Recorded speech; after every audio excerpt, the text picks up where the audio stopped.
The cool thing about real estate investing is it is the great equalizer. Yeah. It doesn't matter your background or your level of education, even, or your net worth, or how, if you grew up wealthy or not wealthy, everybody can get into real estate. And I find that with our clients too. It's just a great equalizer.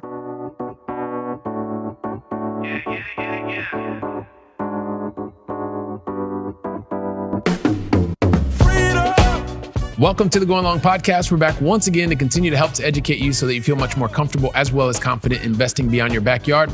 And yes, guess who I am? I'm your host, Billy Keels, and I am really looking forward to welcoming you back and for you to check out today's conversation because it's a really pretty awesome one. I actually have two Ohioans today sharing knowledge. So, or me asking questions and she's really sharing knowledge because she's the expert. But anyway, listen.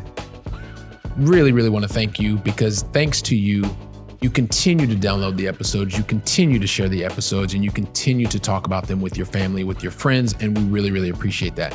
And for those very few people who have not yet, can you make sure that if you want to leave a nice, honest review on the Apple platform, as well as a rating, would really appreciate that. We made a short little video. You can just click the video to tell you exactly how to do it and would really appreciate the episode, like today's episode. When you listen to it, you love it, just really quickly go over and leave an honest rating and review. Really appreciate that. Helps us to continue to move up the charts, attract better guests for you. Also, for those of you who are looking to get the episodes from the very beginning, you want to check out the video, you want to check out the audio, whatever, just go to billykeels.com. Once you're there, go to the podcast tab and you can check it out and you can see any and every single episode that's ever been released. And lastly, for those of you who are accredited investors, and we're going to talk a little bit more about you today, for those of you who want to connect with other accredited investors, you want to have access to specific opportunities, send me an email to aiclub@billykeels.com. Once again, that's aiclub@billykeels.com. And you and I can get you connected with the grassroots movement of accredited investors here at the Going Long Podcast. Would really appreciate that. So as for today's conversation, if you are interested in understanding how you can stay compliant and stay out of jail when you are raising capital, maybe you're still in your busy job and you really wanted to understand when should you contact the S.E.C attorney? Are there other attorneys that you should be having involved in your capital raising ventures? Can you only raise capital for real estate? Can you do it for other things? Like carbon capture, for instance.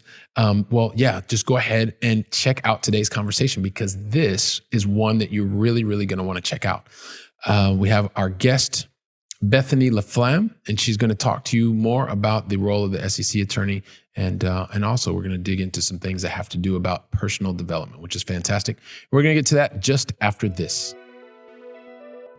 Are you looking for a way to get to long distance investing success, but not spending all the effort? You want to do it in a way that's much faster and it doesn't cause as much pain? Well, listen, I can save you all of that stress. Just go to billykeels.com/7 mistakes and you can pick up your free PDF to help you on your road to long distance investing success. So if you want to know how to stay compliant and stay out of jail while raising capital for your long distance investing success, then guess what? Today's a conversation that you're going to want to listen to until the very last word. I promise. You know why? Because today's guest, started her career as business and corporate law with an emphasis on private securities offerings, as well as some strategic planning, as well as new venture formation. She was also previously the managing partner of a women-led fund investing in inclusive leadership teams, as well as late-stage opportunities. She was also the founding board member of Team Kids, which is a nonprofit, and I really hope she tells us more about that. She's also a mother. She got her JD at Pepperdine University, and today she is the managing partner at Premier Law Group. It gives me great pleasure to welcome to today's conversation, Bethany LaFlam. Bethany, welcome to the show. Thank you. Thanks for having me. Appreciate it. You know what? I'm super excited because this has been way overdue. I'm so excited. Everybody is going to love today's conversation, going to learn so much. And I'm just really excited that you decided to invest your time with us. So, you know what, Bethany, it's probably best we just jump right into the conversation because as you know, I'm going to ask you 5 questions. You're going to get 2 in the beginning. You're going to get 3 at the end. And then actually in the middle, I'm going to probably ask you a bunch of questions and I have no idea what those questions are, but that's okay. I know you'll be up for it. So thing is, I just wanted to ask you a question, see if you're ready to get the conversation started. Let's do it. All right. I figured you'd say that or something similar. So here we go. Listen, so help us understand first and foremost, where is it that you live in the United States? I live in beautiful Orange County, California, in Irvine. So it's Wow. appropriate to be talking about this because nobody wants to invest here. Of course, people want to invest there. One or two people, I guess. They might want to, but it's a little pricey. I love it. So here's one of the things that I do want to ask you, because I happen to know that you are from this wonderful Midwest state, something similar. So I just want to make sure that you're from the state. So let me just ask you this: OH? IO. Oh yeah. So there we go. We got a fellow Ohio in here. So I'm excited about that as well. So awesome. So listen, let me not digress. Let's get it back into the conversation. I want to know the second thing, because everybody in the Going Long family wants to know, what is the most positive thing that's happened to you in the last 24 hours, Bethany? I actually, I was interviewed for a testimonial with the person who runs my mastermind group called Ascension. And I hadn't done one of those with her. And she interviewed me. And as I was speaking with her, I realized the transformation that I made just having been in that mastermind. And it was really exciting because, you see the little progress or whatever, but when you're having to really lay it out for people, you realize just how far you've come. And I'm sure a lot of your listeners are involved in masterminds. It's kind of a thing that the people, especially in real estate investing, do. And that was really cool to listen. I heard myself saying it and I was like, wow, it's been really good. So I'm happy now about my financial and my time investment in the mastermind. Absolutely. That is absolutely fantastic, which, being able to have those moments of clarity when you think you're actually telling your story and you're like, wow, okay, yes, okay, yeah, I guess, oh, wow, yeah, this is actually, I'm enjoying this story. This story sounds pretty good. Story. One of the things I didn't mention, but I will mention now as well, but and I'm sure you'll tell us in a little bit, but also you yourself are an investor. So I think that it's going to add a lot, give you a unique perspective in terms of what you do today and helping others, because you are actually in most of the investors' shoes. So you understand that perspective really, really well. So, but here's the thing, Bethany, I give myself like this really like impossible task. Like the Going Long family knows this already, of trying to tell your backstory in like 4.5 seconds, which is impossible because you've made way too much impact on too many lives. And, but listen, I've got to try, because I'm kind of the host of the podcast, so I've got to try and do something.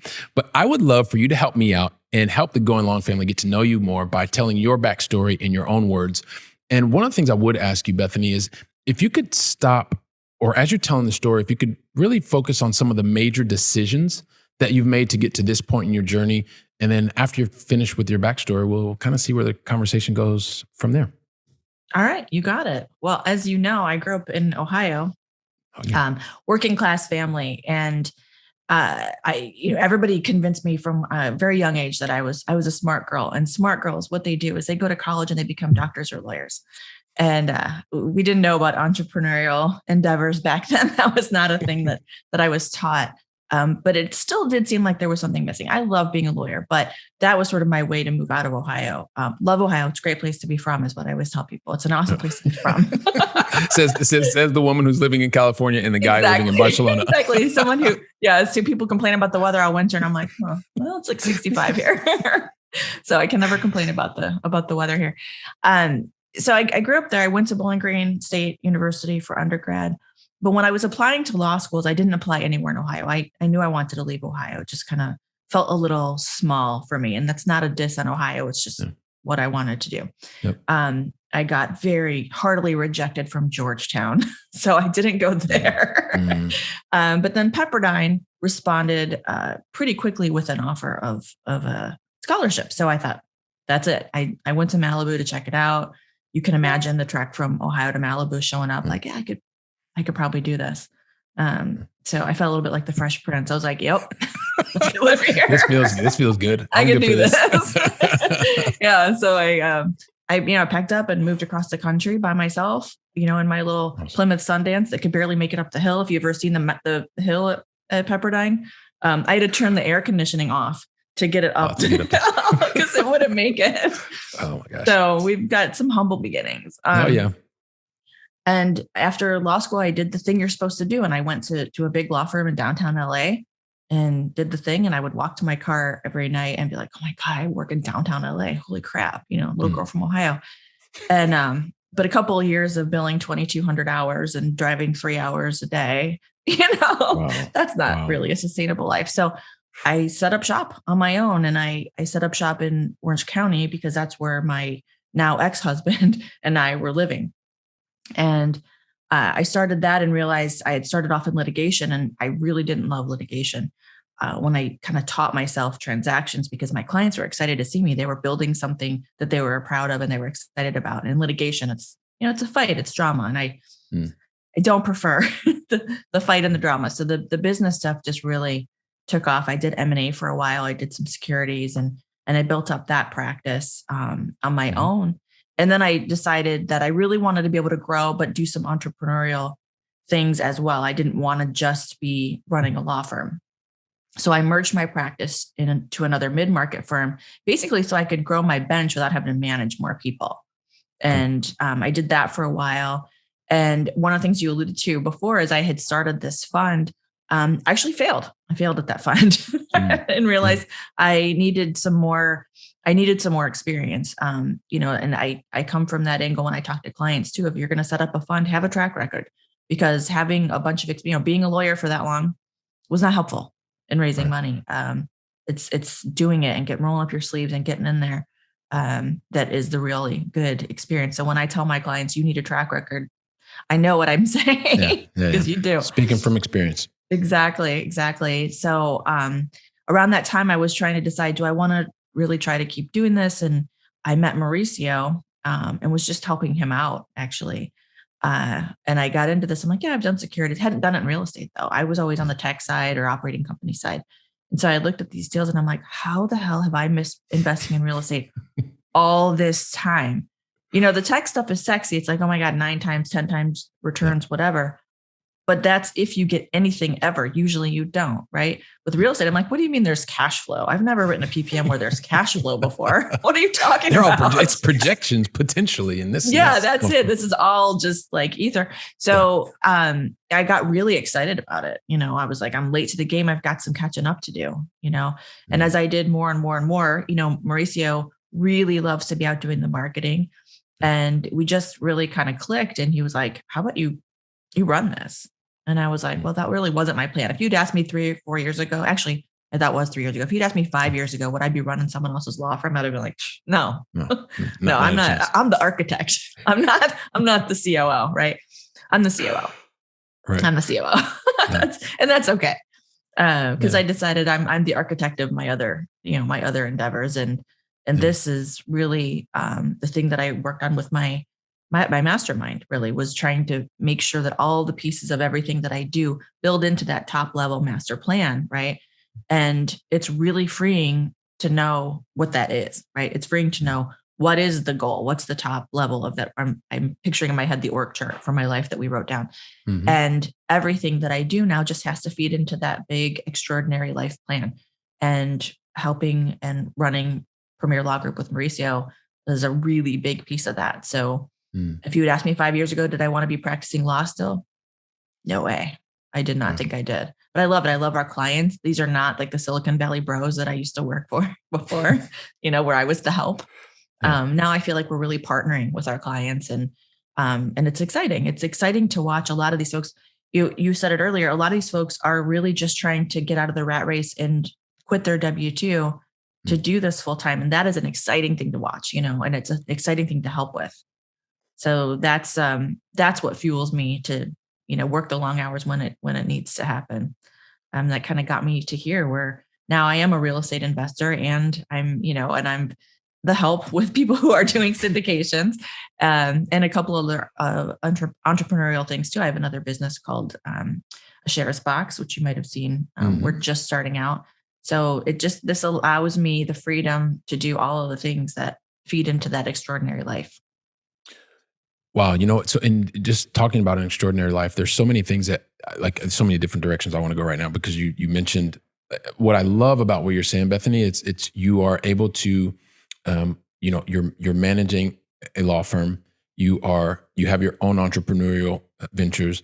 You're a mother. You have your life plan architected, and you're actually having clarity and understanding how these pieces fit together. So it's very clear to me, and I'm sure to the Going Long family that's watching us and listening to us, that you are executing your life plan. And what that does is you're combining the power of and. So you're doing certain things, you're running a law firm and you're a mother and you have your own ventures. And at the same time, you are able to help other people to get closer to their goals and their dreams. One of the things that you mentioned, though, as you were explaining, you said that you wanted to become an entrepreneur. And so I'm just because a lot of times it's when you go and you get the education and, you're supposed to, because you're from Ohio and you're super smart. And so you got to get the either doctor or lawyer, right? That's what you said. So when you're supposed to go down that path, you go down that path. But there was something in you that said, yeah, you know what? I've done this. This is cool, but I want to get some entrepreneurial stuff going. I'm always curious, where that influences come for that kind of stuff. And rather than me tell you my story, I would love for you to tell us kind of where do you believe that entrepreneurial kind of impetus comes from? I kind of think the fire is sort of in your belly, right? When you're born, I think it's there. Now, I'm not saying that you can't learn it. I think you can, but you might not want to if there's not that fire there, right? And as I was practicing law, there was something missing. I didn't want to just trade my time for money. I didn't want to just toil for the sake of toiling. I mean, I wore it as a badge of honor for ages that I billed the most in the law firm that I ever did. And what did I get for that? I mean, I got money, yeah, but I was tired all the time. I was grouchy. I didn't want to live like that. And after I had my daughter, I realized I'm not teaching her this. I'm not teaching her that life is that you trade your time for money and then you die. There's got to be some more meaning to it than that. And I'm more than just some smart person who could get a law degree, right? And I had more to offer than trading that time for money. So I think it was really just, I felt like there was something missing when I was just practicing law in a firm.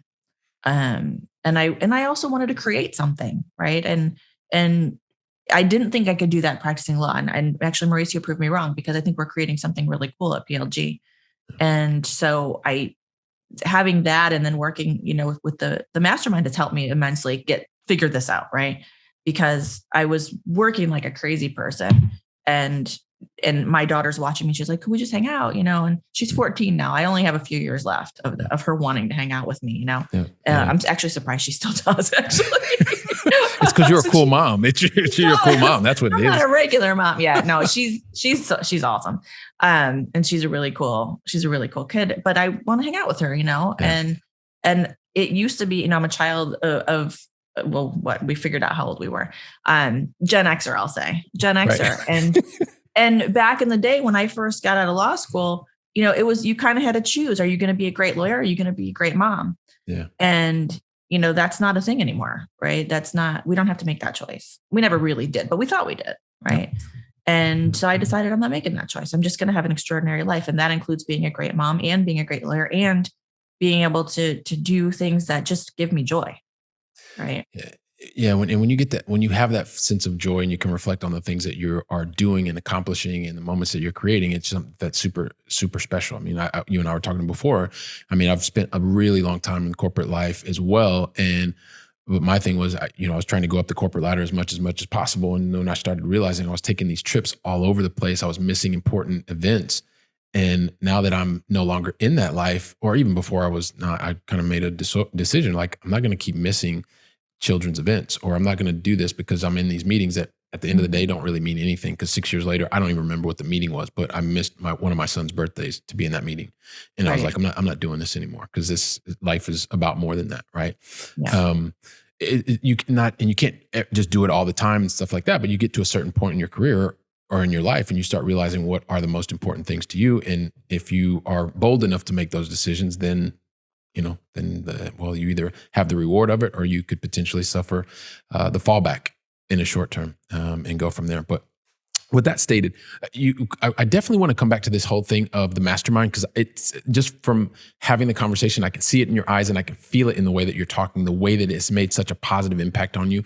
And that's an investment that you're making in yourself. I think there's no better investment than the one that you make in yourself, and seeing it manifest itself in you. I definitely want us to come back to that. But I did say something in the very beginning, which was just about helping people stay compliant and stay out of jail. So, they probably want to know a little bit about that. So, maybe, and for the people that didn't here because Mauricio Raul was also on the program. He's been one of our very first guests. He was very, very brave to be here hanging out with me a long time ago.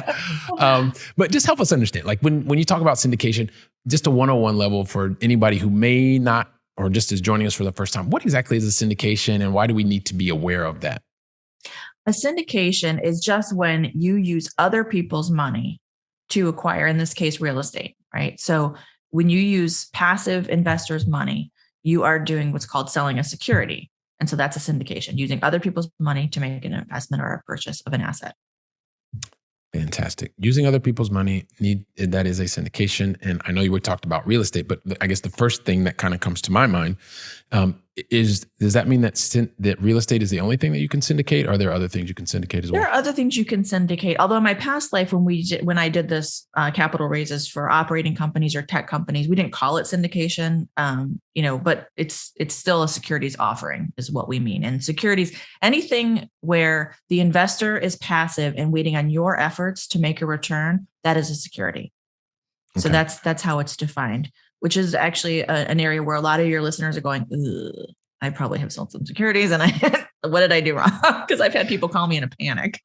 Right. And well, I'm not sure a lot of people are running on the treadmill. They're like, oh my gosh, I think I do what you just said. But yeah, but just hang on a second. So let's say that so are securities for anybody and everybody? I'm just a person. I'm in a high paid job. I'm probably out there making $300,000, €400,000 a year, and I like my job. It's a great return on my time, and plus, I actually enjoy the corporate thing. Can I do that? And I'm also, maybe another profile is someone who is not working a 6-figure salary. They're maybe mid 5 figures, and they've been saving a lot of money in the bank. And well, you know what? They'd also like to invest. Can both of these people invest in securities or syndications?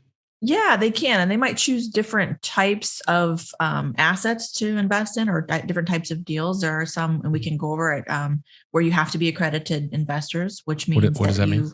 In the U.S. at least, and all the securities laws I'm talking about are U.S.-based securities laws. Yeah. Sorry, just one thing I will, because I should have said this in the very beginning. As Bethany just said, the things that Bethany is going to talk about today primarily have to do with U.S. Securities and Exchange, and we're going to talk about ideas, principles, concepts, and she's obviously not giving anybody advice. So you would need to speak to your own legal counsel to get any type of advice. And so you also probably tell us how people can get in touch with you towards the end of the conversation as well. So sorry, I cut you off. No worries. So there are two types of investors. Accredited investors means that you have made $200,000 or more a year for the past 2 years, and expected again this year, or $300,000 if you're married, or $1 million US net worth, not including your primary residence. So that's how you become an accredited investor. And so you get different kinds of deals, but and that's a 506C offering, where you'd be limited to those. Now you could still invest as an accredited investor in a 506B offering, and we could talk about the differences.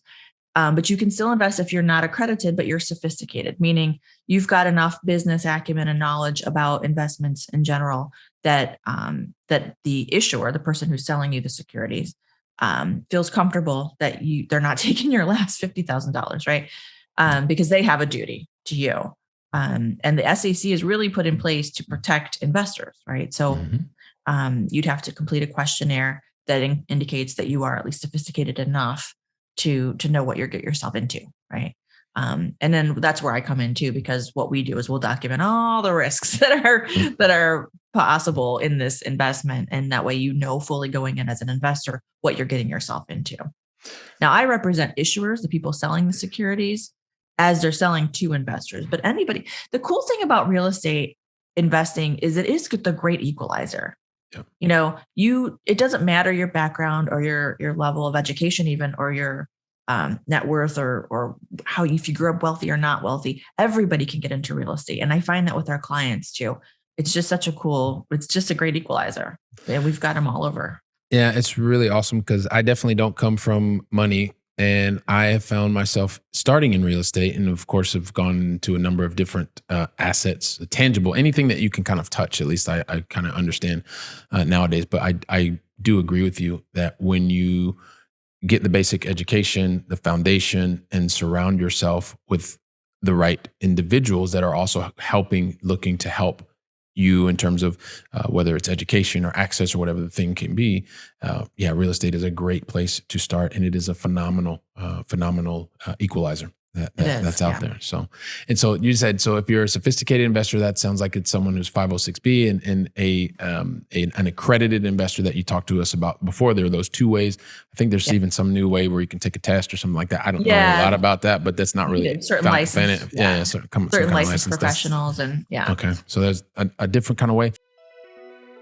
Wow, don't you just love this conversation? This is amazing. This is fantastic. And so just really quickly, I just wanted to remind you, for those of you that are looking to create more options for yourself, get there faster, and do that with long distance investing, make sure that you go to billykeels.com/7 mistakes to avoid so that you can avoid all those mistakes, get to your goals faster and sooner. Once again, that's billykeels.com/7 mistakes to avoid.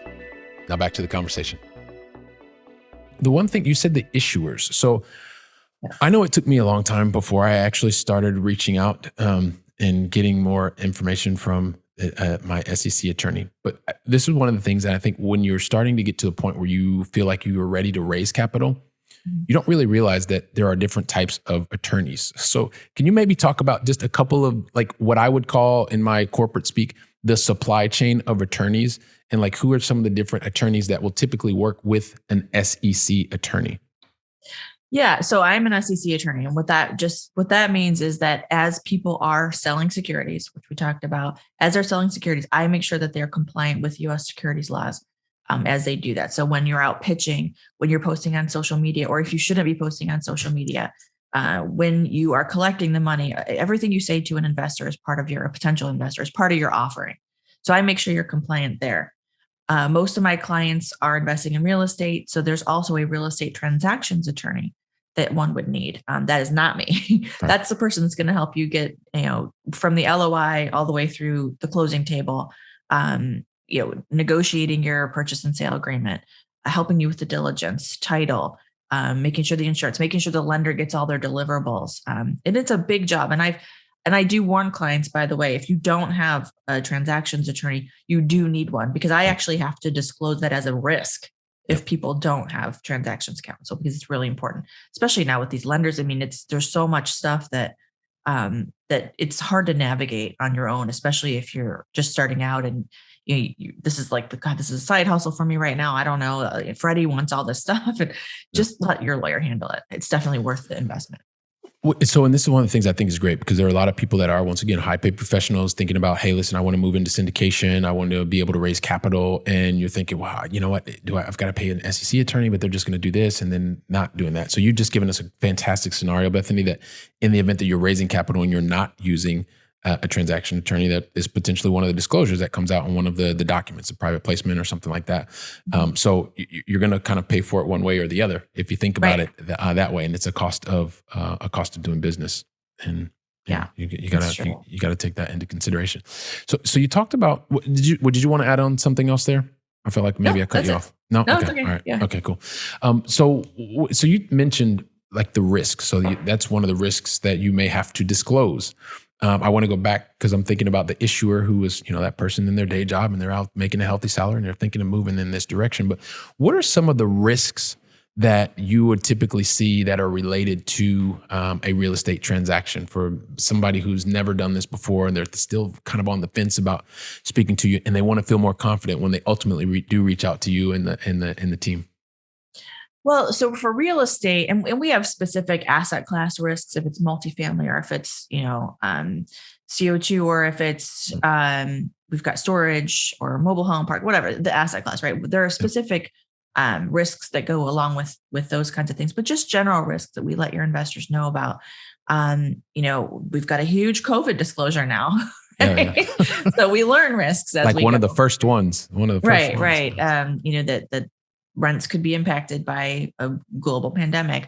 We already had it in there for things like, if there's an earthquake or if there's a fire, or there could be things that negatively impact your returns. So anything that's going to be a materially negative impact on the investment, we try to think of and we try to include. Right now, there's some supply chain issues if it's a development or construction project. So those could slow things down, which could cost more money. But we think of those things, right? The issuer doesn't have to think of those things. Now, as they're doing their projections, they probably have thought of a lot of them for sure, right? But in all the way, their job as an issuer is to market this thing and talk about how great it is. My job is to be chicken little and talk about what happens if the sky is falling, right? Yep. So when I work with a client, they put together, I call it a business plan. A lot of people panic when I say that word, but what I just mean is a pitch deck. What are you telling your investors about this property or this investment to make them want to invest? But I go through that business plan in detail. Yeah. And you need a disclosure here. You probably shouldn't say that. That sounds too much like a promise, those kinds of things. So the thing that we offer to our clients really is that peace of mind that they don't have to think of everything that could go wrong. That's my job.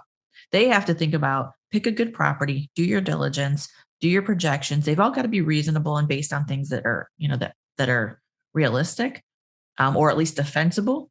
Mm-hmm. And then I can think of all the horrible things that could go wrong. Right? Yes. I know.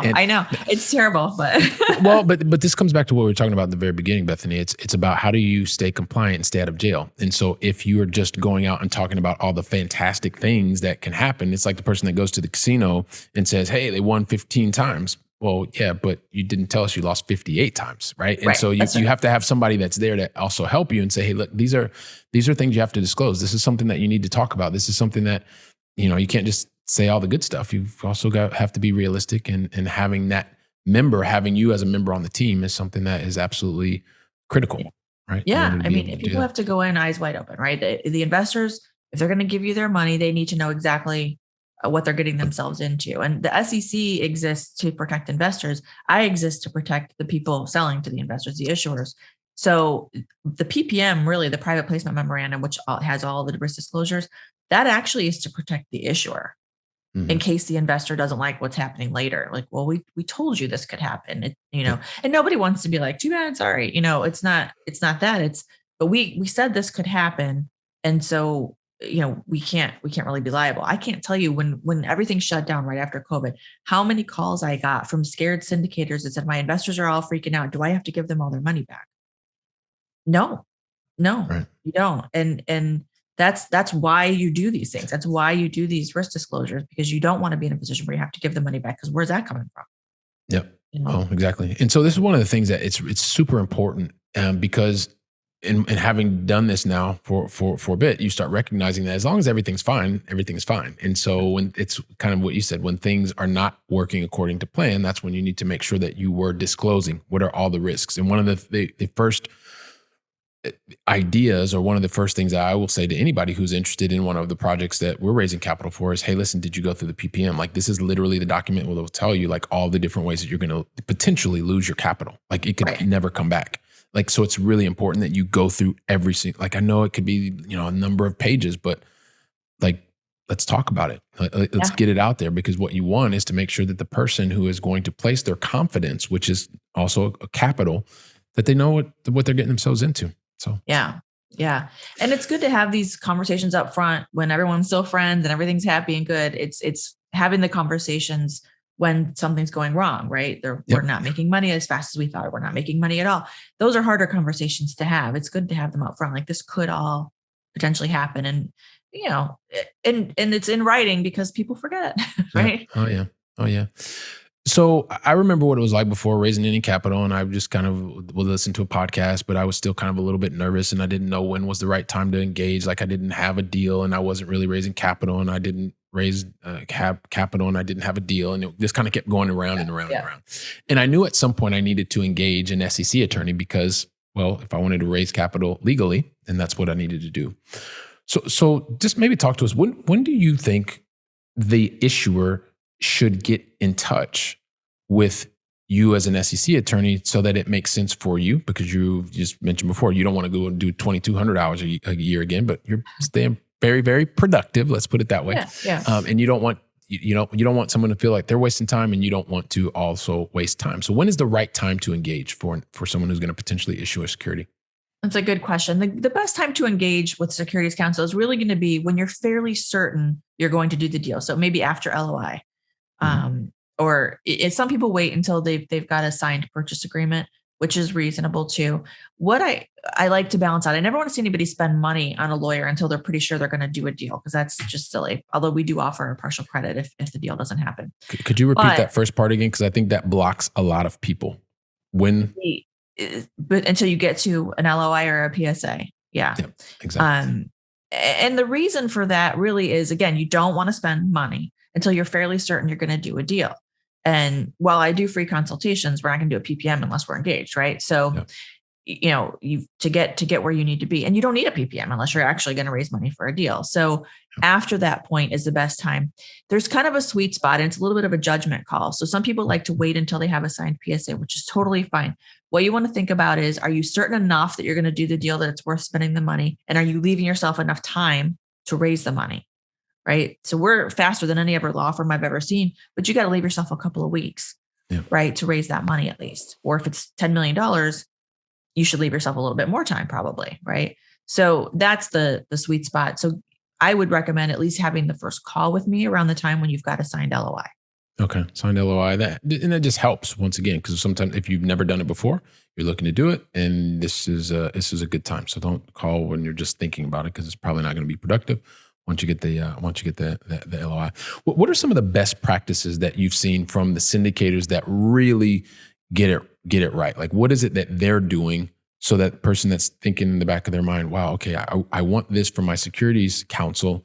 I want them to recognize me as like best practice. So other people should be doing this. What are some of the things you've seen? One thing is making sure you've also spoken to a real estate transactions attorney, because that person really is relevant before I am, right? Because you're getting that PSA. Or some people do their own LOA. I get it. You don't want to spend money again until you have an LOI, and you can do your own, but get in touch with a real estate transactions lawyer. And don't start advertising a deal before you talk to me, because you might not be allowed to do that. So the 506B and 506C I talked about earlier, if you think you want to allow people to invest who aren't accredited, you cannot talk about the deal publicly, not on Facebook, and not even if you're not asking for money. You just shouldn't talk about the deal. And if you're going to talk about anything, you should talk to me first. So why is that, Bethany? Because people don't understand. And you're basically talking about the difference between a 506B and a 506C for accredited investors only. Why should they not talk about a 506B on social media or just? So in a 506B, there's sort of a trade-off, right? In a 506B, you can accept up to 35 non-accredited investors. So that net worth or income that we talked about earlier, you can accept up to 35. The trade-off for that, though, is you cannot advertise or generally solicit. So that's Facebook posts, LinkedIn posts, mass mailings, mailings to people that you met at a party but don't really know, anything like that. Now, the best way to prove that you didn't generally solicit is to have a substantial pre-existing relationship with the investor. It is not the only way, though. That's the thing a lot of people don't understand. You don't necessarily have to have that. So, for example, if you're doing a deal and it's a 506B and I'm going to invest in your deal and I say, my investment club would love this deal. Can I invite them in? You don't have to know them or have a pre-existing relationship. You didn't generally solicit. I didn't generally solicit for you. I went to people I know looking for these deals and I brought them to you. You can accept those in a 506B, right? You can't pay me to bring them to you, but you can accept them. So that's a 506B. There's no general solicitation. There's no advertising, but you can accept up to 35 non-accredited investors. And when people tell you they're accredited, you can take their word for it. They can self-verify. You don't have to go verify them. Okay. 506C, the trade-off is you can advertise and generally solicit and shout it from the rooftops, take out a banner ad, whatever you want to do, as long as it's not untruthful or misleading. But you can only accept accredited investors, no non-accredited investors, and you have to take reasonable steps to verify that they are in fact accredited. So there's a little bit more of a burden on you for being allowed to advertise. Fantastic. Makes sense. And on the 506B, so the the sophisticated investors, those 35, is there a maximum amount that you can raise for those 35, or is it unlimited? But in terms of the quantity, quantity is unlimited, but it is 35 maximum individuals or investing parties. Right. That's right. And one good point to that is people invest through an LLC. All the members have to be accredited for that LLC to be accredited, or it has to be worth $5 million. And that means that any member of an LLC who's not accredited counts towards your 35. Okay. Awesome.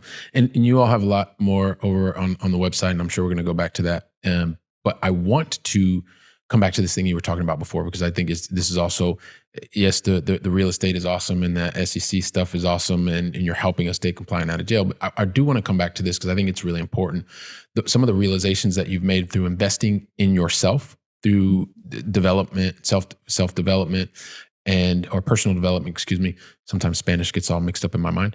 and also the masterminds, and just maybe talk to us a little bit about how that is helping you gain clarity, better productivity, and just self-realization. Well, a couple of things. One is when you take the step to invest in yourself, that's already meaningful, I think, and powerful to do, just making that decision and doing it. But then when you're in a mastermind, a group like a mastermind, it's different than having an individual coach, for example, which is beneficial too. And I've done it for ages. But there's something about being in a group of other like-minded, successful people and sort of leveraging off of that success. It's not a problem dishing group. It's not where we go in and talk about, oh my God, it's not group therapy, whatever, right? We start off every group session with a brag, not just a celebration or whatever, but a brag. Like, tell me how you kicked ass today or this week, because it's every week. So tell me something just awesome that you created, that you did. And it's a really cool mindset to get into, right? And as I'm leading up to mine is, we're going to switch it. I think it was Tuesday night. So on Tuesday all day, I'm like, what's my brag? Like, what's the thing? And all day Tuesday, I'm like smiling about, like, this is the awesome stuff that happened all week, Right. And so that just, it's a mindset that you get into. So yeah, there are tangible tools that you get out of it too, but there's just other people. And I really believe that we can create wealth or create whatever it is we're trying to create exponentially by partnering with other people who do it, like your 5 that you surround yourself. I think every person who's ever written a self-help book talks about your 5, right? Yep. And when you really up level, I think exponentially when you have that around you. So I think one is just the step of taking that leap and investing in yourself. But 2 is really doing it and really getting into it, not just going through the motions, right? I mean, if you're going to do it, do it. And I think that's really been, it was kind of like this podcast, right? I was like, I don't have time. I can't do this right now. And then once I did it, I was like, I don't know how. I didn't have time not to do it. Right. I mean, you get this time freedom back, and it's, I don't know, it's been life-changing for me just because I've done coaching and I've done programs, but having the other, and this group happens to be all women, although we're looking to expand. This group happens to be all women now, but having just like these badass women doing some really cool stuff. Not all lawyers. There's a woman who does all kinds of tax planning. Another one who's got this really awesome clothing brand that she's developed, and just awesome. Really cool stuff that people are doing, and you just get to expand your mindset. I know a lot of the listeners, they're in various specific to real estate mindset or masterminds. This is sort of a holistic, I won't say woo-woo because it's not woo-woo, but it's, I don't know. No, but what I love about what you're saying, Bethany, is just, it is about just from everything about thinking about what are all the cool things that I've done, focus on the positivity. What are the things I'm going to talk about tonight?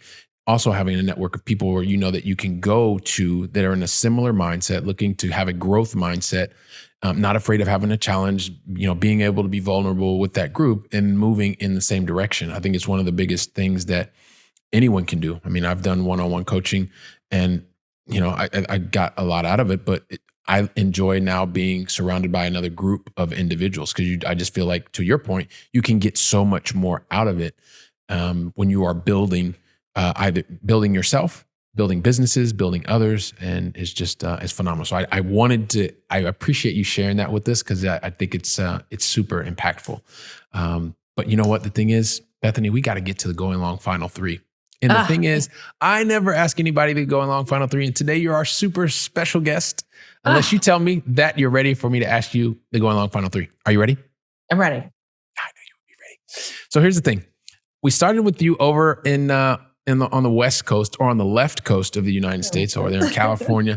I'd like to bring it back to my side of the pond, my adopted side of the pond, right? You got out of Ohio, you went to California. I got out of Ohio, I came over here to Europe. A little bit extreme. But help us understand, what is your favorite European city that you've either visited or still on your bucket list to visit? Okay, so I think I have to choose one that I have visited, and I have to tell you, I think Athens Mm. might be my favorite. There was just, I think I could have stayed in Greece, but it might be a toss up between Dubrovnik, Croatia, Oh, okay. and Athens. It's up to you, but you can only pick one. I know. I think I'm gonna have to stick with Athens. Okay, Athens because that's I fine. love food. I might have Okay. had the best meal of my entire life in Athens. Just It's all good. it was amazing. We were there and we hired a taxi driver for the day and said, take us where you would take people who are visiting from out of town. Don't take us to where there are cruise ships docked or, Right. tourists go or whatever. Take us where you would take your family. And we went to this little hole in the wall, family operated, whatever, down on a riverbank, and had just the most amazing meal and wine that I've ever had in my whole life. And I do love Greek food too. So Those are I think usually the that, best. Those are usually the best when you say, just take so us where that the was locals it. go. It was just cool too to sit there and like, oh, there's the Parthenon while I'm having my meal. Just another afternoon. Yeah, whatever. There's a Starbucks by it, which is weird, but okay. Yeah, we won't get into that. Yeah. So appreciate that. So we're going to add Athens, and that's going to go in the show notes. So fantastic. We'll get it over there. And the second thing is, this is something that I have seen. We were talking about successful people earlier, right? And so one of the things that I have recognized, and I'd love to get your thought on this, because I consider you to be someone who's very successful as well, making positive impact on so many people, all around the globe. And one of the things that I've recognized about successful people that do different than most people is that one of the reasons that they become successful is because they do things right the first time, and which means that they don't have to. Wait a minute, did I just say that? I can't believe it. No, don't worry, Bethany. It's a joke. It's an inside joke with me and the Going Long family. Don't worry. You're like, oh my gosh, did you say that? I'm like, I don't want to correct you on air. Right. It's okay. It's on your show, man. I'm not going to do that. No, it's an inside joke with me and the Going Long family. So yeah, we got Bethany, everybody. So no, here's the thing. This is kind of it was kind of a joke. So, and it is something that I've recognized from really successful people. And the reality is, Bethany, everybody makes mistakes. You know that. I know that. We all know that. But a lot of people don't like to talk about it. And the reality is, very successful people tend to make a whole lot more mistakes than most, like a whole lot more mistakes. Yep. But the reality, Bethany, is that they do one thing, and this is no joke. They do one thing very differently. And that one thing that they do differently is every single time that there is a relevant mistake, learning opportunity, however you want to call it, something didn't go right. Every single time when it's relevant, they stop, they learn from the mistake or the learning opportunity. And then from that point, they put different strategies, tactics, or actions in place to minimize the probability of that exact same thing happening to them again in the future. So what I would love for you to think about is not the mistake that you made or the learning opportunity, but what was the one lesson that you took away that you know that the Going Long family needs to hear today to help them to minimize the probability of that exact same thing happening to them? I think the most important thing I've learned from any mistakes is that having yourself surrounded by a team of people that you don't excel at is more valuable than anything that you can do. You just lean on people. Stay in your lane. Do what you're good at and surround yourself with people who are better than you at all the other things, or the things that you don't want to do or don't like to do. Like I could learn how to change my oil. I'm not going to do that. There's somebody who wants to do that. And so I think having your people, having your tribe, your group, your whatever you want to call it, right? Having your community, I think is the most important thing, because without it, it's so much easier to fail. And then it's so much easier to come back from a failure, right? Like when I was on my own, I was scared to death to fail, right? Because it was just me.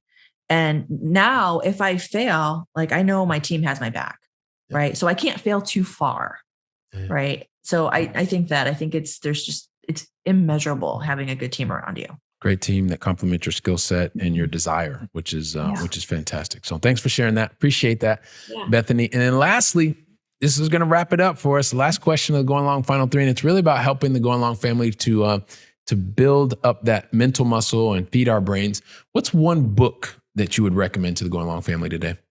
I just finished reading last night, We Should All Be Millionaires by Rachel Rogers. She gears it definitely more towards women. But it's a powerful book. If you can get past the fact that she's definitely talking to women, and specifically women of color, she is a powerhouse. She's a badass, and she gives just really tangible tips we all should be millionaires. Everybody who's listening to this means they've taken some step towards like, hey, wait, it's an easy listen. I listen to it when I walk the dog or when I'm running on the treadmill, just like how people are probably listening to this right here. Yeah. So we should all be millionaires. Rachel Rogers. We should all be millionaires. Awesome. So we're going to include that in the show notes, which is absolutely fantastic.